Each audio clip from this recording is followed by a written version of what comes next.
This, I don't know if I have mentioned this tool if you've watched some of my videos. This is my favorite tool. This is a palette knife, a painting palette knife from an art store.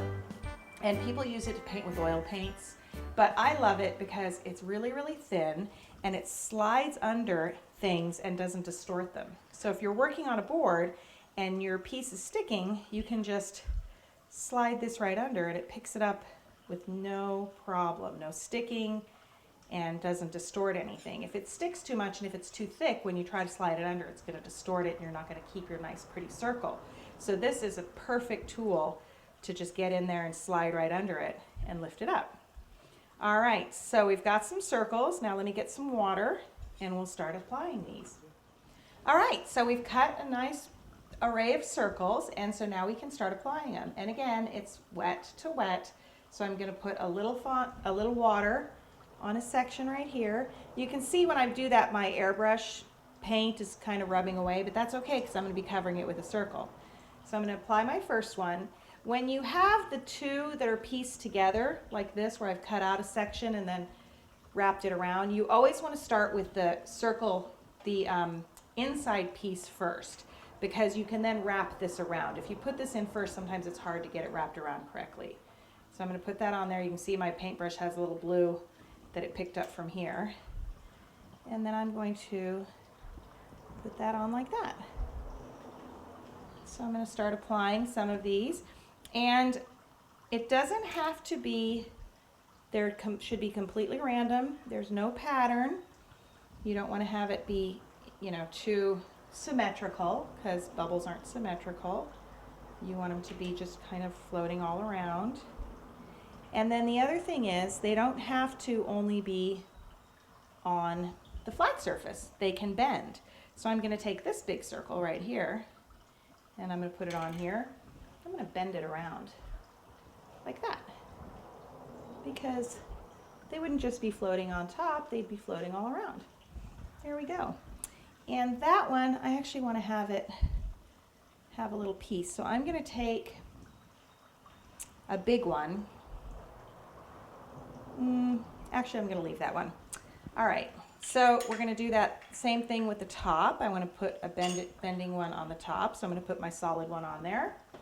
I'm going to bend it over my edge here, and then I'm going to take the other piece and I'll apply it on top of it like that.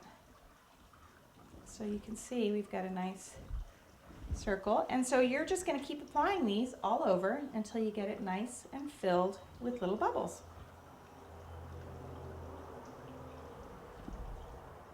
All right, so we've got all our little circle bubbles on there, and you can see you don't only can do two, you can do threes as well. So you can do them in any configuration. So I have three kind of stacked here, and I have three here. You can do any configuration you want. You just kind of want to fill the whole thing up with bubbles. Now it's time to add our rubber duckies and our little bubbles that we luster dusted. Okay, so it's time to put together all the pieces we've built. So we have our little duckies, we have our luster dusted gorgeous bubbles, and we've got our cake ready to go. So the first thing we're going to do is we're going to take one of our rubber duckies and put them on the top. So I'm going to get some water on his little bottom. And actually, when I did this, I put a bubble here, and I don't like this bubble here because I'm going to put my ducky there, so I'm going to peel this bubble off.